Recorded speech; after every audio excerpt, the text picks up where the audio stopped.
역대하 13장 1절부터 14장 1절까지가 되겠습니다. 먼저 13장 1절부터 3절까지 보면은 아비야를 소개합니다. 아비야. 여로보암 18년째 북쪽 이스라엘의 여로보암이 18년 되던 해 제18년이죠. 아비야가 부친 남쪽에 아비야가 르호보암을 이어 솔로몬의 아들 르호보암을 이어서 유다의 왕이 되었습니다. 그의 즉위 3년에 여기 보니까 3년 동안 다스렸더라고 되어 있습니다. 그의 재임 기간이 총 3년일 수도 있고요. 그가 재임한 지 3년 만에 전쟁이 벌어지는 거죠. 여로보암과 전쟁이 벌어졌습니다. 남쪽 유다, 북쪽 이스라엘 사이에 전쟁이 벌어지게 되는데 아비야의 군사는 40만이고 여로보암의 군사는 북쪽 이스라엘 군사는 80만이나 됩니다. 군사력으로 보면 상당히 부담스러운 전쟁입니다. 그런데 4절부터 쭉 12절까지 보면은 아비야가 이 전쟁을 전혀 다르게 해석을 합니다. 에브라임 산중 스마라임이라고 하는 산에 서서 이렇게 외칩니다. 그의 외침을 우리가 잘 들을 필요가 있습니다. 이스라엘 하나님 여호와께서 소금 언약으로 이스라엘 나라를 영원히 다윗과 그의 자손에게 주신 것이라 그렇게 약속을 했는데 너희들이 모르느냐? 여로보암이 일어나 자기의 주를 배반하고 남봉꾼 잡배들을 끌어모아서 대신 왕이 되었다. 우리 아버지 르호보암이 그때는 어리고 힘이 없어서 너희 입을 막지 못했지만 이제 너희가 또 여호와의 나라를 대적하려 다시 일어났구나. 너희는 큰 무리요 또 여로보암이 만든 우상 금송아지가 너희에게 있지만 너희가 여호와의 제사장들과 레위 사람을 쫓아내고 이방 백성들의 풍습을 따라서 누구든지 어린 수양 한 마리, 순양 7마리를 끌고 와서 제사장직을 달라 그러면 그걸 받고 너희들이 제사장으로 옹립을 했다. 우리에게는 하나님께서 우리 하나님이 되시고 여호와를 섬기는 제사장들이 있으니 아론의 자손이요 레위 지파 사람들이다. 너희들은 다 아론의 자손들 레위 지파 사람들을 쫓아냈지만 우리는 그 제도를 지금도 갖고 있다는 거죠. 그 제사장들이 매일 아침 저녁으로 여호와 앞에 제사를 지내고 여호와의 계명을 지키고 그러고 있지만 너희들은 여호와를 배반하고 네 마음대로 우상을 만들어 놓고 제사장을 삼았다는 겁니다. 자, 우리 하나님은 머리가 되시고 그의 제사장들은 우리와 함께하여 전쟁의 나팔을 불 수 있단 말이지. 이 전쟁은 하나님께 속한 것이다 그런 뜻이죠. 그러므로 이스라엘 자손들아 너희 조상들의 하나님 여호와에 싸우지 말거라.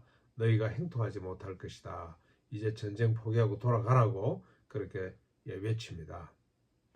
아비야는 수적 열세도 불구하고 굴하지 않고 믿음으로 전쟁을 이해하고 승전을 선포하는 거죠. 싸워봐야 너희들 못 이긴다는 겁니다.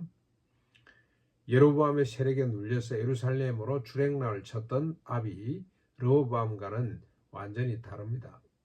르호보암도 믿음이 있으면 이 아들 아비야처럼 믿음이 있더라면 니 뭐하는 짓이냐? 하나님 잘못됐습니다. 하나님 앞에 무릎을 꿇고 백성들의 청을 들어주고 그러면서 사태를 수습했을 텐데 그냥 주랭랑 치기에 바빴죠. 우리는 여기에서 한번 주목할 필요가 있습니다. 이 아비야와 그의 아버지 르호보암이 어떻게 다르냐? 어떻게 이렇게 상황인식이 다르고 행동이 다르냐는 겁니다. 여러 가지 이유가 있겠습니다만은 우리가 성경에 기록된 걸로 가지고 보면 르호보암의 어머니는 나아마 암몬의 여인이더라. 이방 여인이죠. 대신에 아비야의 어미는 미가야인데 기브아 사람 우리엘의 딸이었더라는 겁니다. 그러니까 르호보암의 어머니는 이방 여인이에요.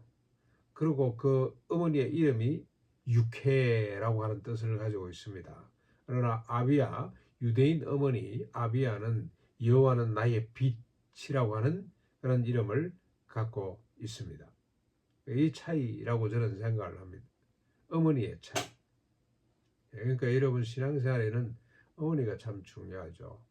아버지가 영향을 미치기도 합니다만은 제가 볼 때 어머니의 영향을 가장 많이 받는 것 같습니다. 왜 그런가 보니까 아버지는 돈 버느라고 주로 지금은 맞벌이가 대부분입니다만은 주로 유아 기간, 특별히 어린 나이, 젖먹이에서부터 중학생 되기 전까지, 초등학생 스스로 지가 이제 돌아다니기 전까지는 주로 어머니의 영향 아래 있죠, 자녀들이. 그래서 어머니를 통해서 들었던 이야기, 또 어머니를 보고 배운 인격, 이런 것들이 인격이 되고 삶이 되고 그리고 신앙이 된다는 걸 우리가 깨닫게 됩니다. 그래서 아마 이 아비야와 르호보암의 차이가 어머니의 영향인 것으로 그렇게 우리가 얼마든지 추측해 볼 수가 있겠습니다. 13절에 보면은 전세가 어떻습니까? 여로보암이 유다 뒤에 복병을 두고 앞에는 추군을 두고 있습니다. 그러니까 아비야를 에워싸고 있다 이래 보시면 되겠습니다. 그러니까 이제 전술 전략적으로 보면은 이미 끝난 전쟁입니다. 40만 밖에 안 되는 군대를 80만이 에워싸고 있다. 그러면 자연스럽게 이거는 뭐 시간만 지나면 끝나는 전쟁입니다. 근데 어떻게 되는지 한번 보십시다. 14절부터 쭉 20절까지 보면은 아비야의 전략입니다. 앞뒤로 이스라엘 군대가 포진해 있습니다만은 여호와께 부르짖죠. 여호와께 부르짖습니다. 제사장들이 나팔을 불도록 그렇게 합니다. 여호와께 부르짖고 제사장들이 나팔을 불도록.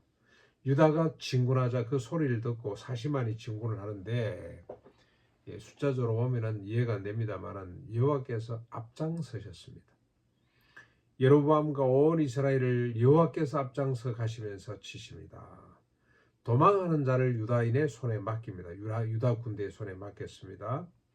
그래서 크게 무찌르게 되는데 그날 엎드리친 자가 50만이나 됩니다. 베델과 여사나와 에브론과 같은 주변 동네들까지도 빼앗아서 유다 땅으로 복속을 시키게 됩니다. 그러자 이스라엘이 결국 항복을 합니다. 성전의 비결은 18절에 밝히고 있는 것처럼 이는 그들의 조상들의 하나님 여호와를 의지하였기 때문에 그렇더라고 기록을 하고 있습니다. 이게 지금 제일 중요한 구절이 되겠죠. 아비야가 수적 열세에도 불구하고 군사 마병 전차에 의지하지 아니하고 그의 할아버지 다윗처럼 그 증조보죠. 고조 할아버지 다윗처럼 여호와를 바라봤더니 여호와께서 앞장서셔서 승리를 주셨다고 그렇게 기록을 합니다.